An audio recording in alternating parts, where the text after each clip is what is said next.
Hello, Joanna, Eugene, Oleg. Hello, everyone. Hello. Good morning. Good Hi, how are morning. you? Hi, how are you?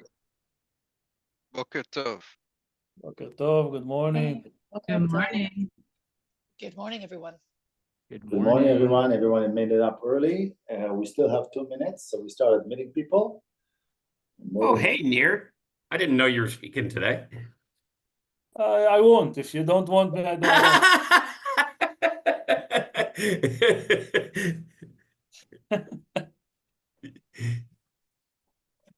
want. Yes, but good morning to you as well.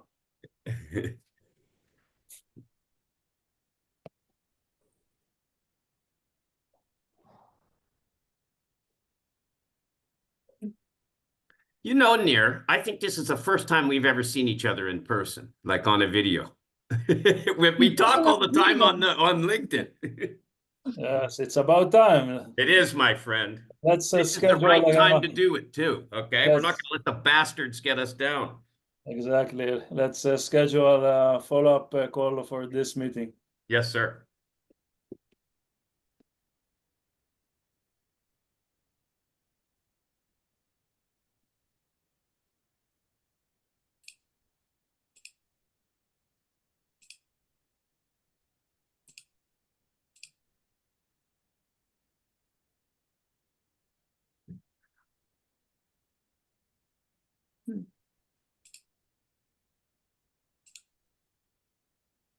Hi, Aviatar. Hello, Mark. Thank you for joining. Hello, Aviatar.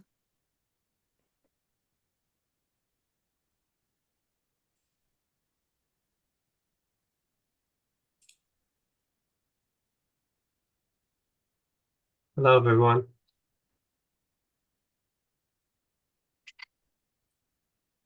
Hi, Sue. Hey, everybody, we're just now at 5 o'clock, 10 o'clock Eastern. We're going to let people join in the next 2-3 minutes, and then we'll officially start. Thank you.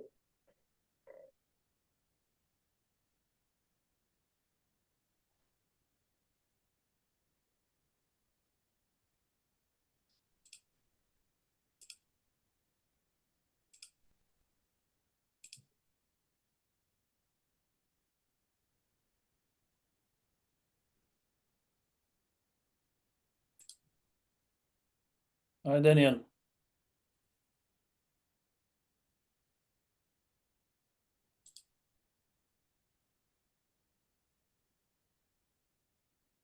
Morning.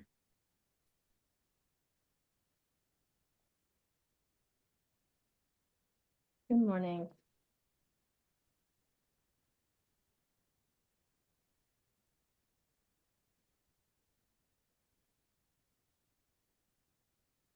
Hi, Aviva. Good morning. I should take myself off mute there for a second. Hi, Leon, Lior, how are you doing? Mark, Shira, Yoav, thank you for joining us.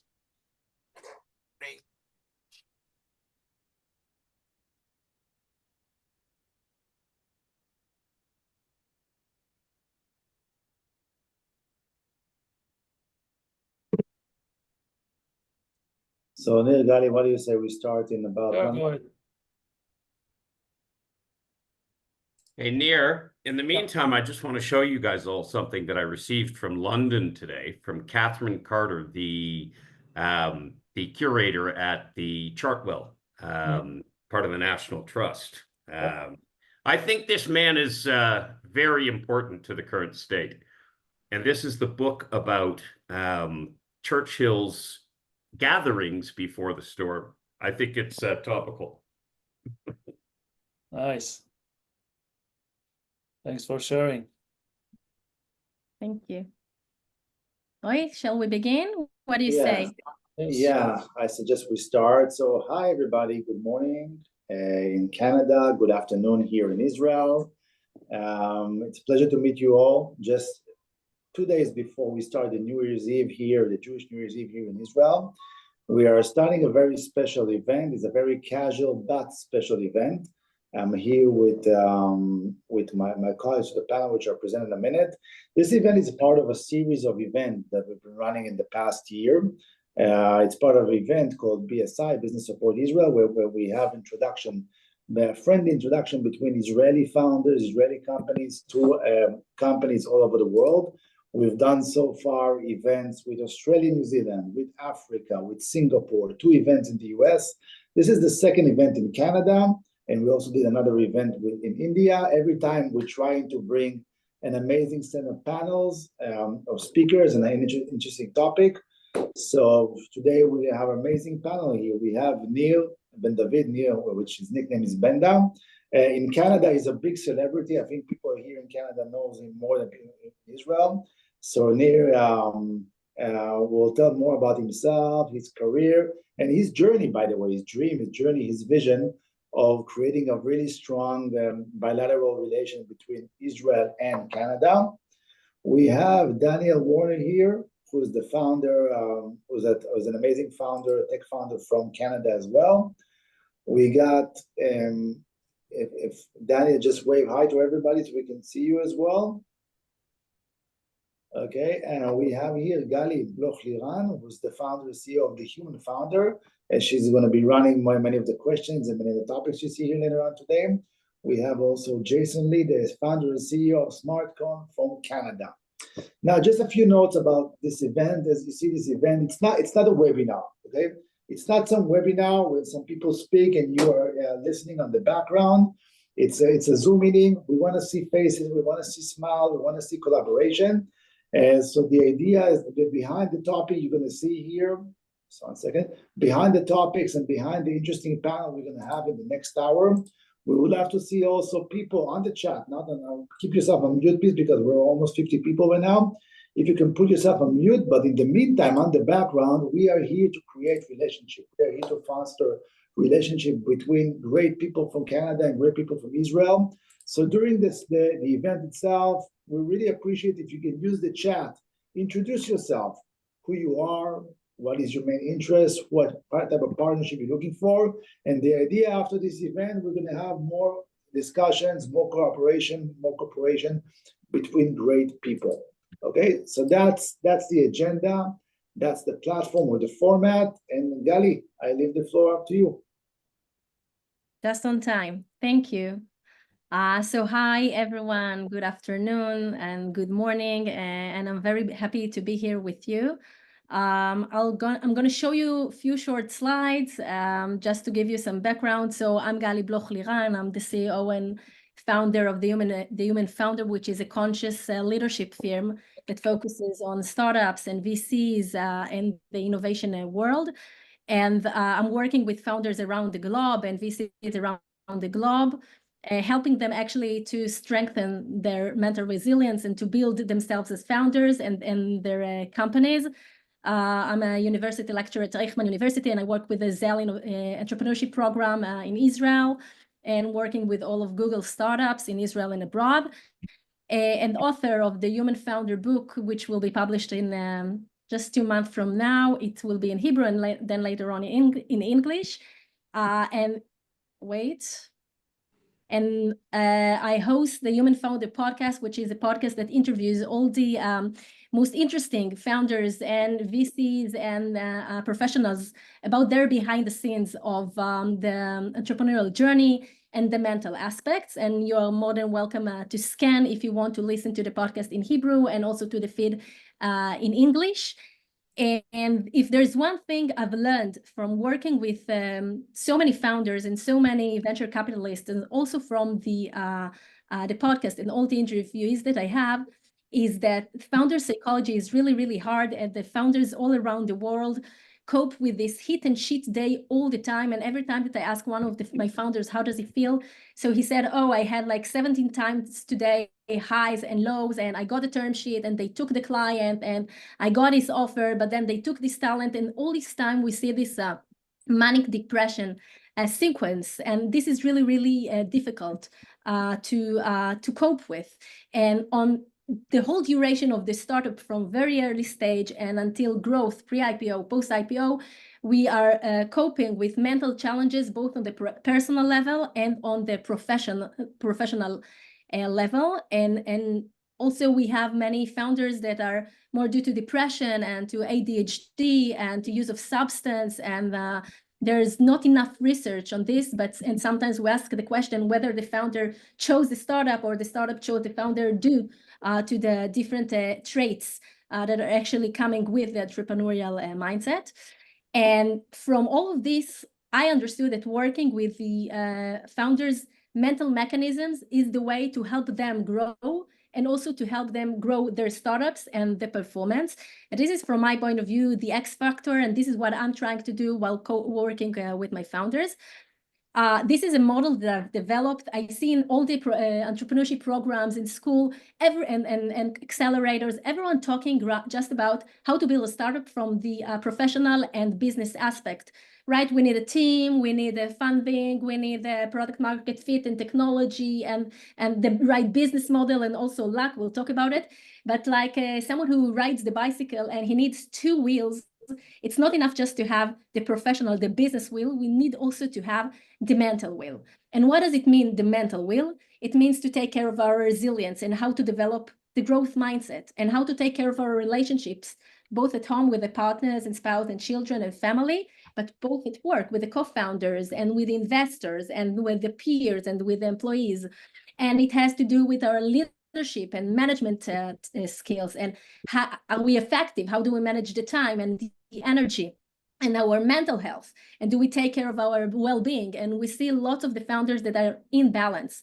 And like someone who rides a bicycle, we need both of the wheels to be balanced. Same goes for founders. By the way, founders of startups and also investors who are founders of their VC, which is also growing.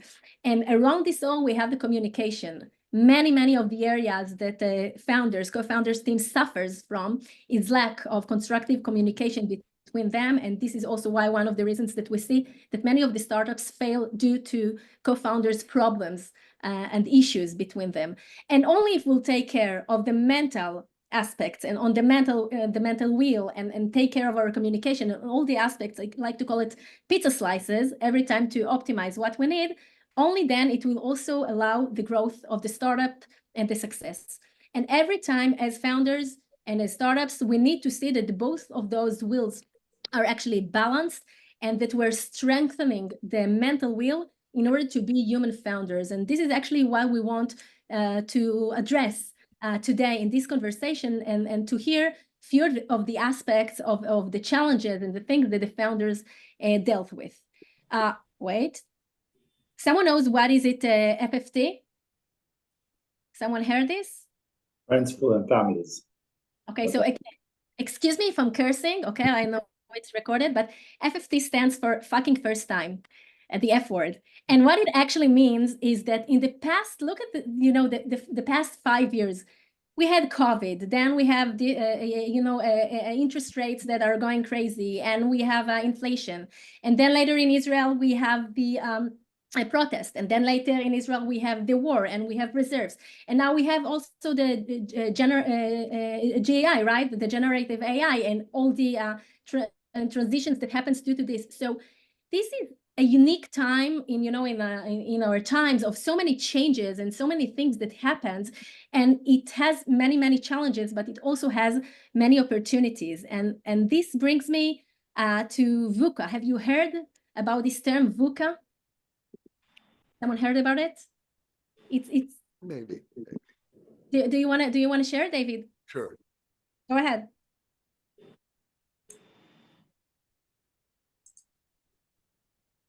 David, do you want to say something? No, I've heard of it, but Okay. Sorry. So VUCA is a term that actually was established by the US military after the Vietnam War, and it stands for the acronym of volatile, uncertain, complex, and ambiguous, which is actually what we're going through today. But even more, startups, they are in constant VUCA. They don't need war to be in VUCA. They're in VUCA every day. Now it's just like multiples of this VUCA. I don't know how you can multiple it infinite. And what do you need to do when you have a VUCA reality? You need to be very in your leadership style. You need to be bold, and you need to be proactive, and you need to be agile, and you need to be passionate, and you need to be mindful and aligned with all your team in order to get the best results. And one of the things that I find that helps a lot in getting there is embracing mindfulness and embracing different strategies and well-being tools that really help us to be more empathetic and more present and more collaborative and to be more conscious about the way we cope, about the way we react, about the way we lead. And this is also one of the strategies and best practices I'm trying to teach also the founders and leaders that I work with, and I really see the change, how practicing mindfulness and other tools actually helps them in being more mindful leaders. So with that said, I know I was super quick, but we have only 1 hour and I want to allow all my colleagues to speak. This is the bottom line. If you're resilient and have the right mindset and create psychological safety and healthy communication, all of those things help us to create a strong mental capacity that enables the startup growth. And this is something I strongly believe in. And with that said, I'm gonna stop the share, and I'm gonna now switch to start a dialogue with my colleagues here. And I wanted to ask, like, as first questions, and whoever wants to take the lead, go ahead. What are the main challenges that you are as founders feel that you are coping with these days? Maybe I'll start. Okay, warm me on the discussion. First of all, I see on the chat itself that people are writing and exposing. It's great. This is exactly the action item we wanted to achieve in this meeting. So keep on chatting, keep on inviting people on LinkedIn. I see like 5 deals closing on the chat, which is great. Okay, so Gali, you ask of a very complex questions. Okay, what are the challenges? What are we facing? The uncertainties and so on. Okay. I think VUCA may be a bigger, let's say, phrase to the constant situation of a startup. Well, what is a startup? A startup is a company that is working on extreme condition. By the way, there is a dictionary vocabulary for startups in the lean startup model, and which a company which operates in extreme uncertainty. Okay. One of the cases of uncertainty, which I think is the most important one, is to understand who is your client and what's the value for them. Okay, because when we're sitting on our laboratories on some room and we are imagining ourselves that we're building a technology that might be very valuable to someone, it's an assumption. Okay, and that's an assumption which creates an amazing uncertainty. Now we are here to tell some interesting stories. So I want to tell a small Cinderella story about an assumption that blew up in my face many years ago.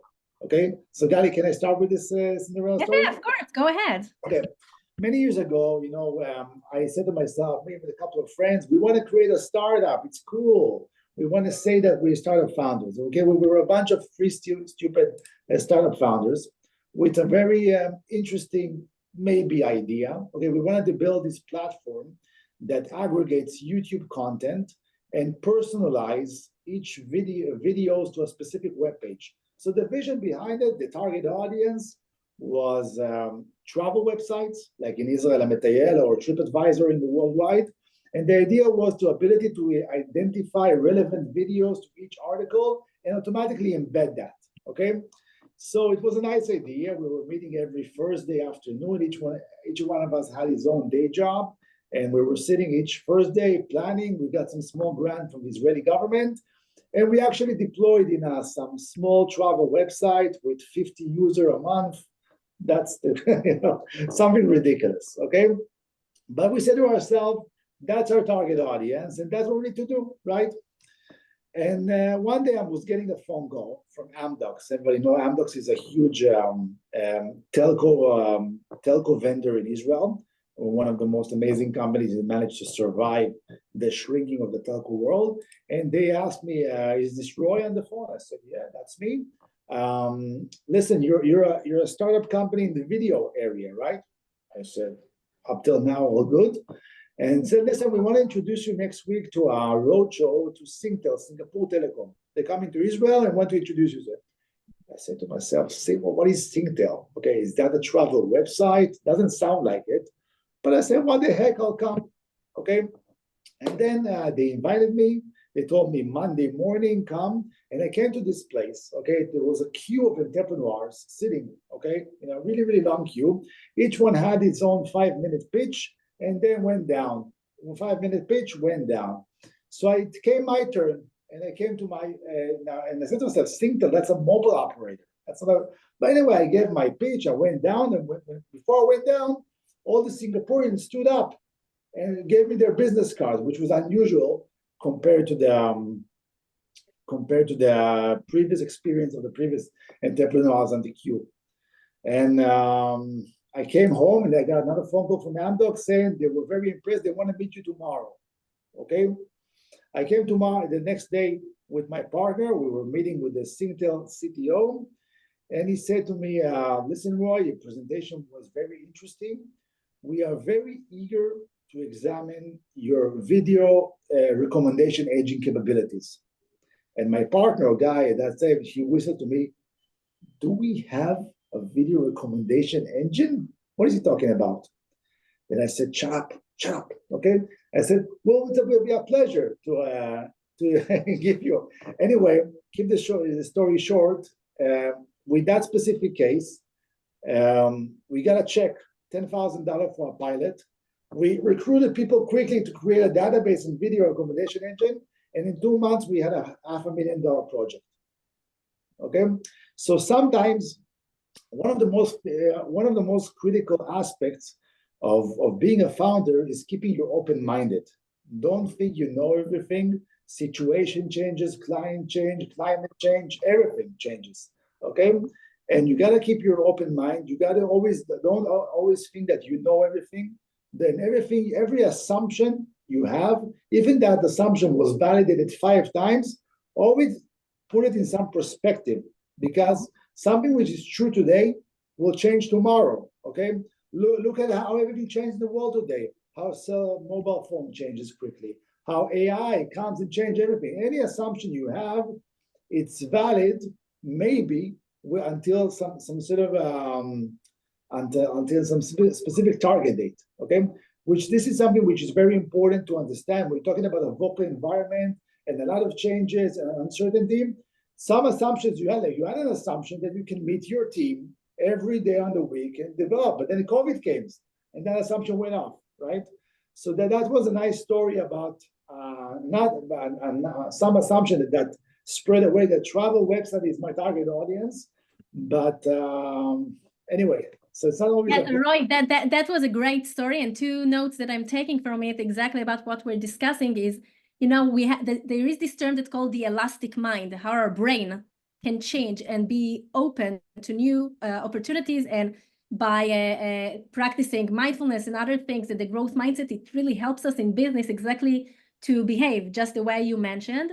And also, it's like to always, as founders, we always have to see opportunities. There are so many challenges, but there are also so many opportunities. And just the way you described, Roy, maybe one door closed, but another window gets open. And we have to assess and to see the new opportunities that really tap in. So if we'll continue with the opportunities, maybe Daniel, maybe you want to share also another story about the kind of opportunities that you saw in your startup, in your business, due to challenging times, maybe something about your market or business or creativity, like something that takes you to this direction? Sure, happy to. I'm actually going to set a timer for 60 seconds just to keep myself short here. It's nice to be here with all of you. Really appreciate the invitation, Benda, Gali, and everybody. I run a Jewish technology accelerator called High Tech, based in Toronto. We've had about 100 founders go through the first program through cohort 1 and cohort 2. If anyone's interested in learning more, my LinkedIn is below in the chat. I think what I would say to summarize is find your tribe. Building a company is very difficult. You need a village of supports around you. Sometimes it's difficult to lean on your co-founders and open up and be vulnerable with like what you don't know, what you're unsure about.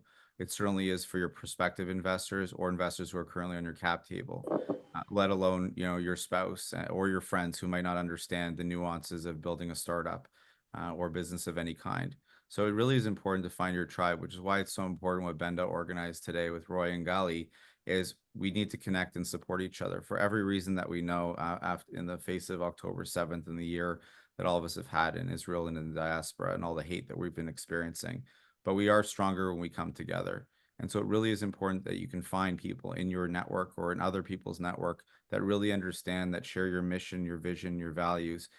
You're creating a company, creating a startup, really, really difficult.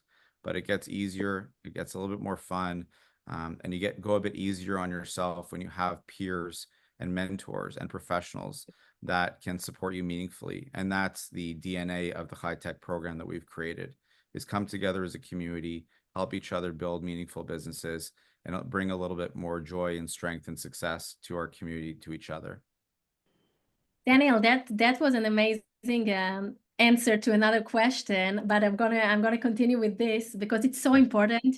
And one of the things that we see in Israel, and I'll connect the two dots of community and startups, is that after October 7th, so many new communities, both in Israel, but both abroad, that supports Israel in Canada and in all around the world, got stronger and supported so many initiatives in Israel, so many new startups. Now, startup can have the business model of startup, you know, in the tech world, but it can also take the entrepreneurial mindset to different direction. And so many new NGOs or communities or initiatives that supports people in Israel after October 7th, whether it is soldiers in reserves, whether it is people who were in the Otef or now in the north.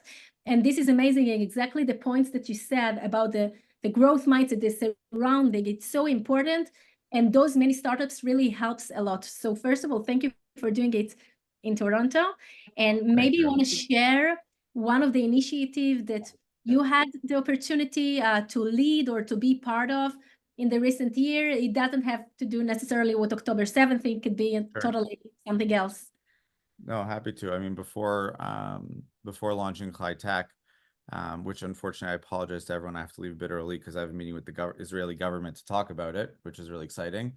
I was in the digital health space for 8 years, trying to focus on building capacity outside of clinics and hospitals, because we simply can't build them fast enough for the aging of the population, the needs of young children, comorbidities, and chronic conditions. We all need to take charge of our healthcare. So by delivering that healthcare in the home, both virtually and in person, it can really take a lot of strain and build a lot of access and an agency in people's healthcare. That last startup was sidelined by the pandemic.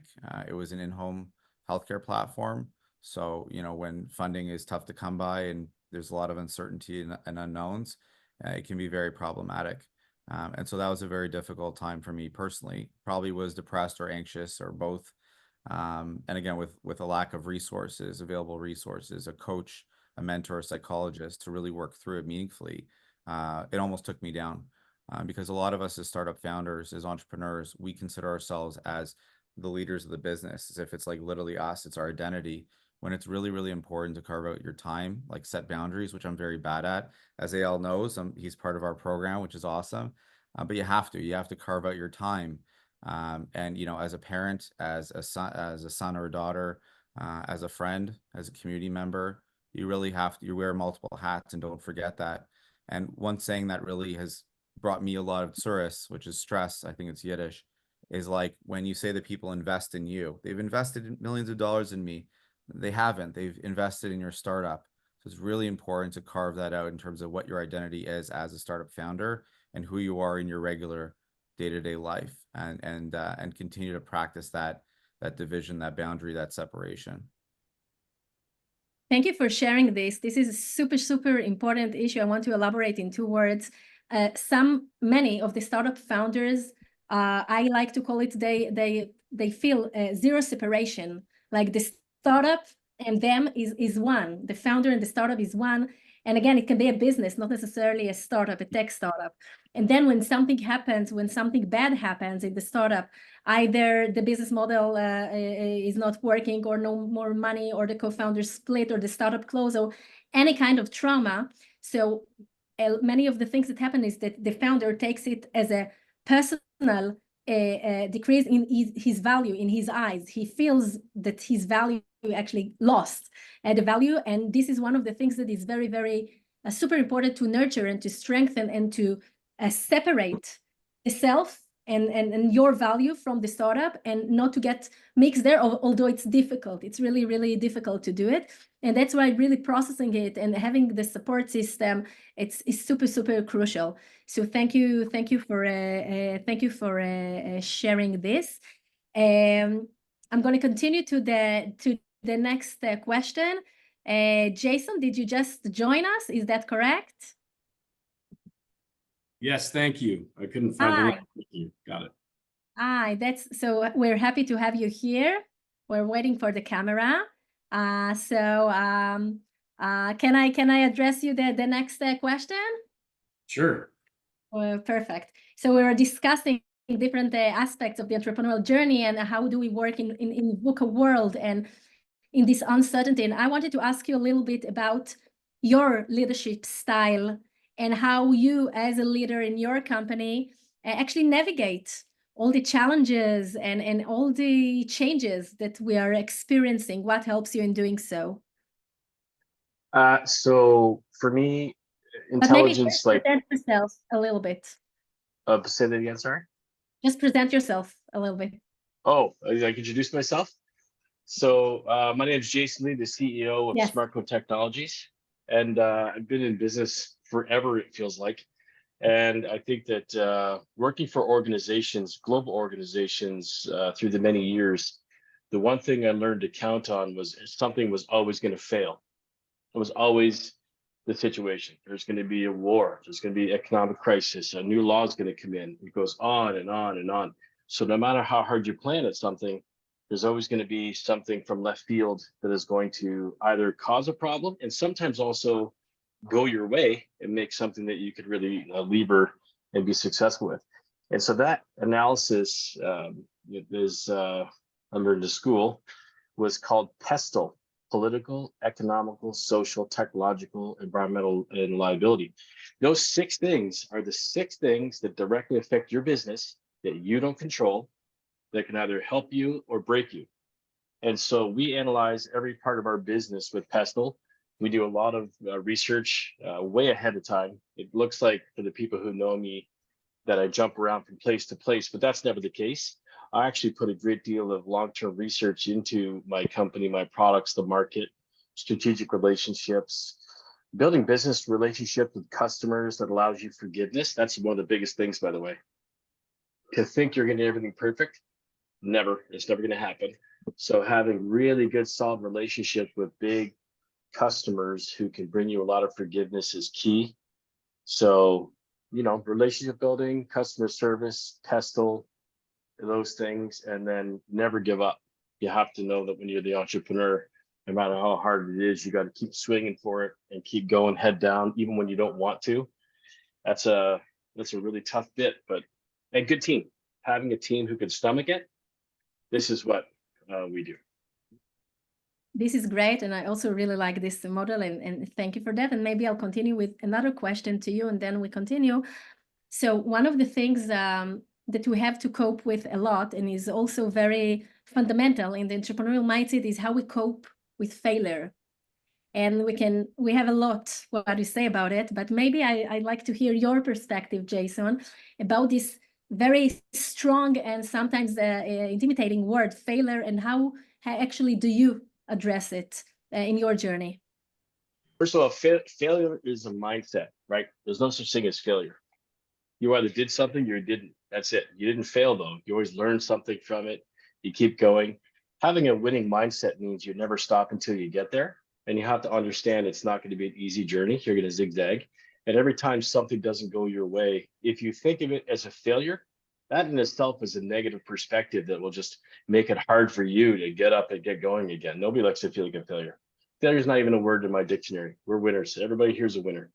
And if you don't do something right the first time, then you learn how to do it better the next time. This is how nature has evolved through success and through building things that are so incredible.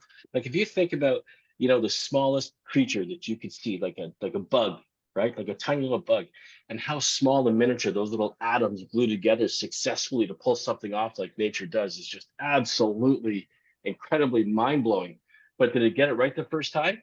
No. Lots of bugs died before the bug that you see now existed. Do they think it's a failure? Absolutely not. It's part of the process.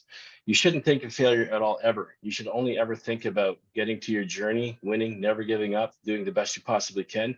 And if somebody says the word failure to you or thinks about the word failure to you, then you need to coach them and tell them, I'm sorry, it's a winning bus. Failure's off the next stop. Thank you for that. I totally agree. And the way I see it is only part of the learning journey that we have, the learning curve that we have. And I really like this chart that there is, you know, the life of a startup is like this, right? Going up to the right and to the top. But if you look at these ups and downs, so failure is the down after the top, but it's in the beginning to the next top, right? So this is like the learning that yeah, go ahead. So just on that exact note, when everybody knows that chart, right? Everybody knows that chart. Okay, we learned about that chart. So if you're actually on that little valley you call failure, that's not failing.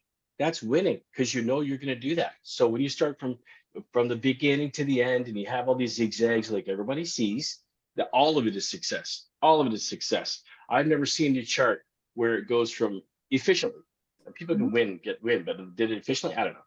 Point is that nobody goes a straight line, right? It's always this journey. So all of it is success. Even when you go down, it's still success, because you can say, don't worry, everyone, we're going down and we're going to come back up. You know how I know? Because we're winning. This is how that works. In my leadership style anyway, you know, just always keep people thinking forward. Think of the plan. We knew it was going to happen, so we're winning anyway. That's great. I so agree, and it's part of the process, and this is part of the growth mindset and the entrepreneurial mindset that we all need to embrace, because otherwise we cannot keep up. You know, we don't have the resilience and the perseverance to continue in this journey. So I want to take another point of part of being a human founder and how we lead startups. And one of the things that I feel that is really, really crucial in the life of a company and our organization and a startup is how we implement and actually live through the values and the DNA that we decided our company will be according to. So maybe, Benda, I want to go to you. I want now start to explain what is value and etc. I assume that you all understand and know and very experienced. Maybe take us to one or two examples, Benda, of the values that you go with along your journey and your life, and how you implemented them as part of your journey and your growth in everything that you do and in the business that you've established. Oh, thank you, Gali. It's an amazing question. I will address that in a short, but only taking a look at the list of people that are attending today with ourselves to this amazing hour, there's like hundreds of leaderships and experience man hour and years in this room only, virtual room only. Gathering all those people together, just like Daniel said, we can create something huge together. So think about that, because everyone brings like a different angle, different experience, and together we can tackle a unique challenge. We just need to gather up and work together. But taking that aside and going back to your question, DNA is something that is very virtual and abstract. DNA is something that you are either growing into or building as an entrepreneur in your mindset and with your tools. And my journey is a very unique journey, because I served more than 28 years in the IDF, Israeli Defense Forces, as a senior officer, and I grew up to the chain of command through a very unique environment with a very unique DNA of organization. And the leadership in a very hierarchical organization with a command chain and with your ranks on top, everyone sees your ranks. It's a super unique organization. And 7 years ago, when I decided to pivot myself to the private sector, going to be an entrepreneur, I knew that I need to take all the leadership I developed, all the experience I gathered during 3 decades, almost 30 years of service. But I knew another important thing, that I need to abandon all what I knew about my leadership, military leadership, and I needed to learn the new role of an entrepreneur in a civil environment, business environment, which is a totally different ecosystem, chain of command, what environment, whatever. And while thinking of that and developing myself to those 7 years now, I learned few key points that I would like to highlight in the new DNA that I'm living into. The first one is listen. While I commanded brigades, battalions, divisions, I listened only a little because I knew that I'm the man in charge and my order is the thing that people will do. I didn't need to listen to many people. People listened to what I had to say because I was the one with the experience. When I moved to the private sector, I knew that everyone else is more experienced than myself, whether they are junior, senior, whatever. And I started to listen and to learn, not only to listen just for the listening, but I started to listen because I was eager to learn the language of entrepreneurship, entrepreneurial, the language of high-tech, innovation, startup. It's a totally different language. And I learned that from the very junior one and the very senior one and from everyone. I was very modest when I came out from my military career, brigadier general, whatever. I went to the private sector with a very modest approach. First, I didn't know, I told you before, I didn't know nothing about business, entrepreneurial, innovation, nothing. But I was modest because I was asked to learn from as many people as I could. Entrepreneurial and the DNA of an entrepreneurship is just like mentioned before, it's not only the curve, it's a roller coaster. Most of the time you are in or the high peaks or the low peaks or in between those two. This is the life of entrepreneurs. It's a really challenging roller coaster, and you need to be ready to adjust that when you go at night to bed, adjusting all what's happening during the day. This is a crucial moment to understand because most of us need to be on the balance side with a little bit tweaks of success and failure, but most of those are not straight to their work. Entrepreneurs are taking all of those by themselves. It's a really challenging roller coaster. But the most important thing, and I will finish with that, is the integrity. While I was serving in the military, more than 28 years, almost 30 years, and during the 7 years that I'm in the entrepreneurial world, the only thing I took during those 35 years is my integrity, my name, my resume, and the things I'm saying is much more important than everything else. Everything else is a byproduct of people that are building a great engagement. They can be trusted and they are keeping their core integrity no matter what. And I know Jason, and I know Danny, and I know many people in this virtual room for years now. And the only thing I'm super sensitive about is to find the right people, to be engaged with the trusted people, and no matter what, we will succeed and we will overcome all challenges. So both DNA, the military and the private sector, but whether you are a brigadier general or whether you are a startup with an entrepreneurship vision, the most important thing is to keep your integrity all the way. Thank you, Benda. I totally agree. And you said magnificent things. And I really see how the values go with you back to the future.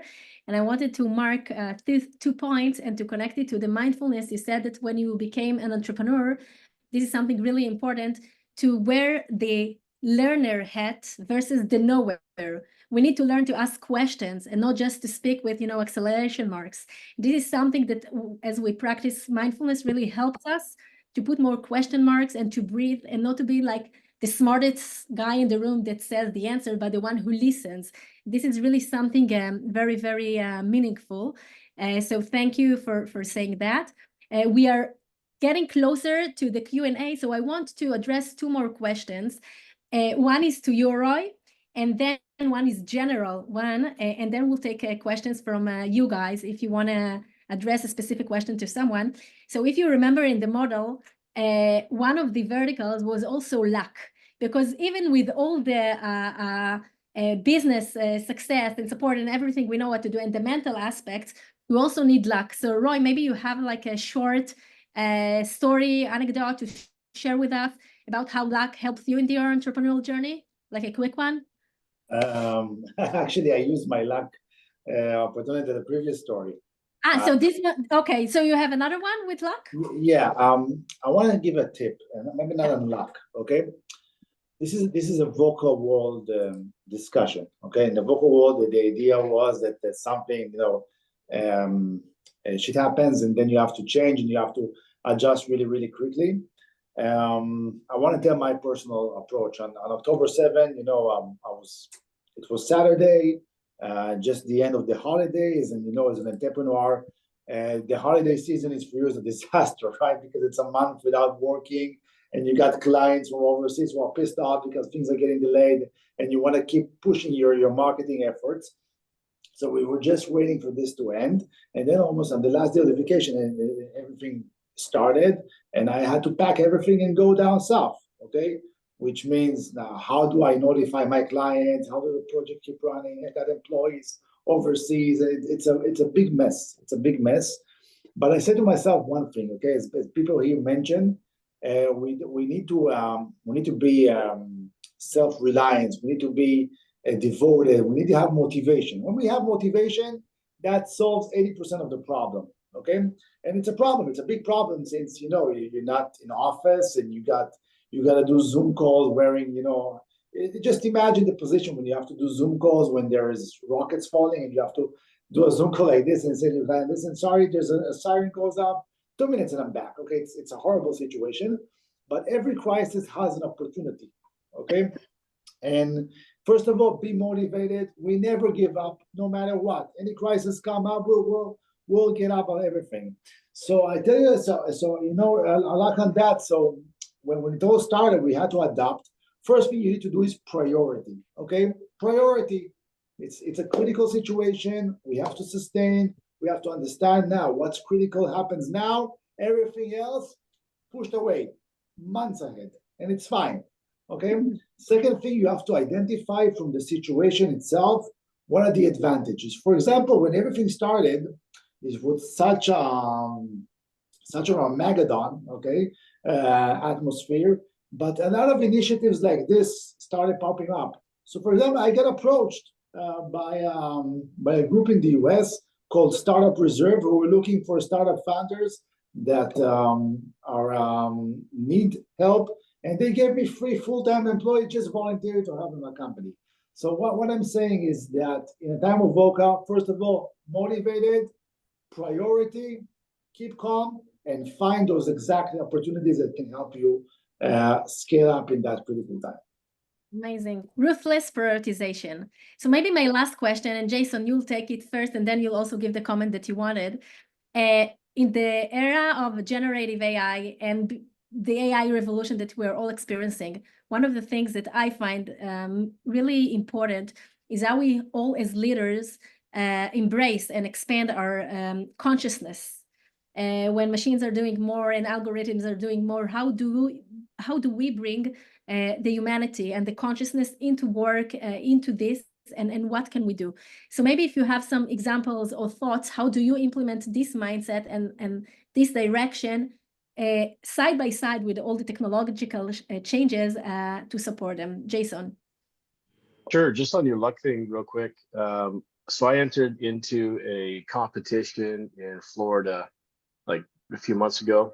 Just somebody said, hey, go on this pitch fest. So I did. I had no idea what it was for, but I'm like that. They can just put me on stage and bang, it happens. I just I come from an entertainment world. So anyway, so I won this competition and I was getting ready to leave the hotel. I go, thanks everybody, lots of fun. They go, where are you going? So I'm done, right? I gotta go. They go, no, you gotta sign the contract. They go, what contract? And they said, you just won $5.5 million guaranteed supply contract for construction. I go, are you really? They go, you didn't know what you entered into? I go, no, somebody said go on stage and do this thing. So, it was just luck. I had no idea. It was like no preparation, but it made a significant impact to our business. So it was good. That's luck. And I was grateful to take it. Regarding AI, we have a lot of discussions about AI and impact it's going to have. And some people have fear on AI, and some people don't know how to use AI and when to use it, all this stuff. And I was using an example of, if you remember back, like, hundreds of years ago, when the whole family was outside working the farm, the 12 people working the fields, and along came a plow. And then a plow freed up to 2 or 3 of these people to go build a shed. And then a tractor came in, and now you got one person in the field, you got all these other people. What'd they do? Did they get displaced? No, they learned how to leverage their free time to do something that enhanced the family unit even more. And so, and then industrialization, when you took everybody handcrafted furniture or build everything by hand and this and that, and automation came in, industrialization, people got displaced to do something great. And we kept evolving and growing. And I think what I learned from looking at that is displacement. When you displace people because you have something better, where are they going to go to, right? Where are they going to be displaced to? So what we do here is we figure out, okay, where can we go with our free time and our human talent to a new place in our business? And AI can take those things like, picking up rocks and doing other things that are very challenging. So we started looking at opportunities within our organization where AI could do that. Take some of those jobs that were stopping us from really growing and being displaced into something great. And so that's how we look at AI. And we're not afraid of using AI. We think it's a good thing to use. But at the same time, we have to be very careful about the AI that's not proven, right? There's lots of gimmicky AI that's out there in the world, and people are trying to push the envelope forward. So there has to be some standard that we use internally of when to use AI and when not to, when it's critical for displacement. That's it. So if we can displace something and it's critical to our operation, we'll use AI. If it's fun and exciting and it's not, it's just like, social, whatever, we don't use AI. It has to be something that we can count on as we count on a teammate. And when we do that, we use it. Until then, we stick with quality, we stick with humanization, we stick with these things until we can be displaced. But I think AI is going to take us to a place where humanity can focus on being a better humanity, where we can focus on being better people, where we can work together to go to the stars. We can do other stuff because AI will take care of the things that keep us in the field picking up rocks. And that's how we look at it. Thank you, Jason. So before I address Roy and Benda, if you have something to elaborate on this, I wanted to open it for questions from the audience. If anyone has anything that he would like or she would like to address or ask one of us or generally, so that will be a great time. The stage is yours. You're either just welcome to open the mic or to write it down, whatever you feel like.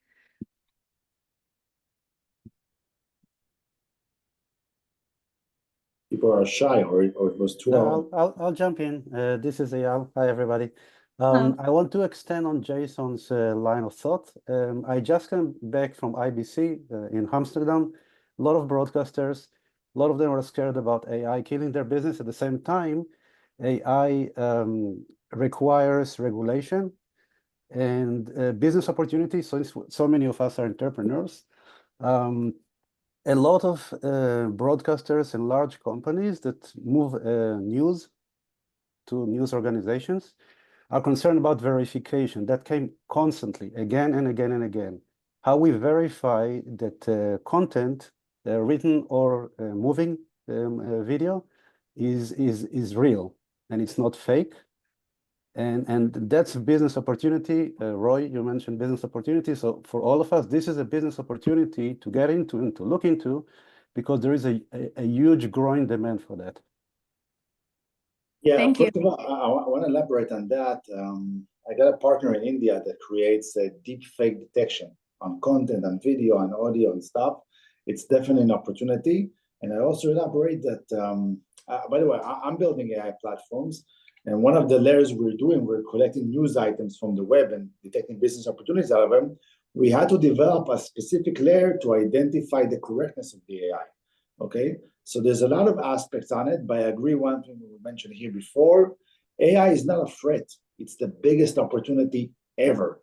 Don't look at it as it will fire people. Look at now, you can do 50 times more job than you can done before, 50 times more projects. I agree. It's this mindset of opportunities and not to be afraid of the change. Someone wrote it was a direct message, so I'm not sure if you want me to mention the name, so I'll just read the questions. But the question, what are your best tips to keep your investors as confident as you are, even though there is a crisis unfolding around? So I guess my 3 bullets answer will be, is to act with transparency, to be communicative and to act with transparency. This is one. The second thing is to work with humility, like to bring your humility into the business and not to jump too high. And the third thing is to go back to unit economics and to make sure that the steps that you're doing really make sense, a financial and economical sense, and not just to give very big promises. And I think that this approach with the transparency and the humility and really functional business models can help you be in better communication with your investors. So I hope it answers your question. Any other question? Let's see. Jonna, do you want to read your question? Or it's just a comment? It's just a comment, Gail. Sorry about that. Okay, thank you for that. Who else would like to have a question? We still have a few more minutes. Please.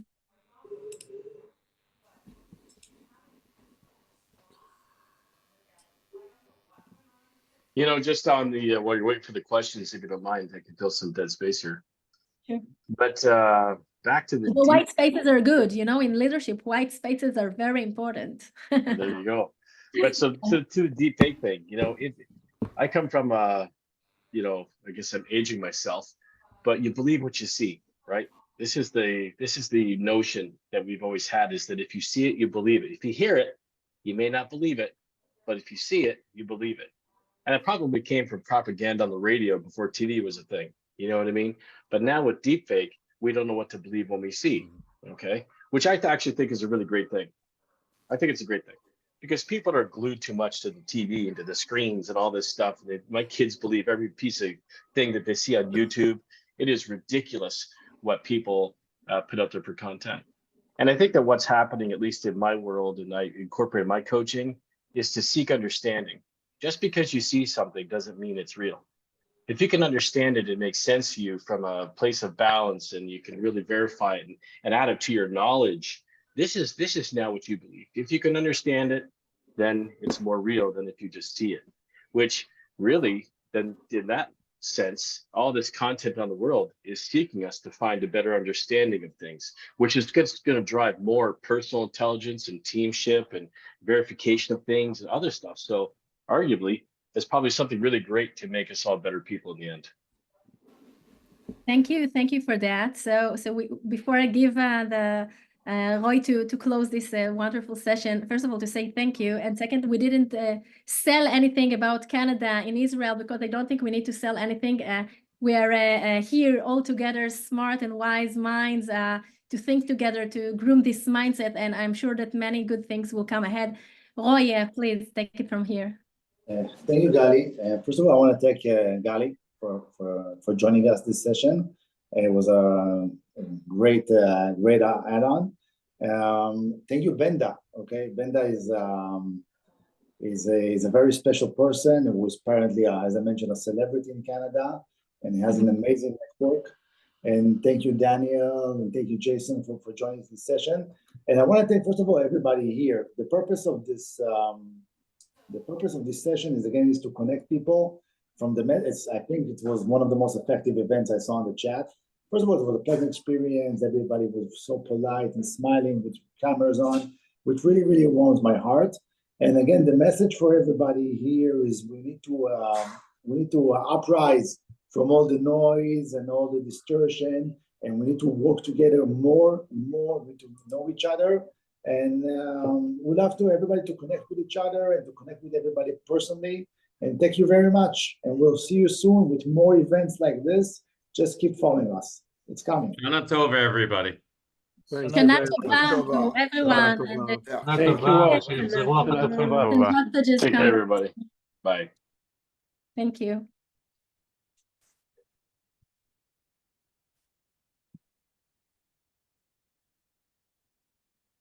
Shana Tova. Tova, thank you. Tova.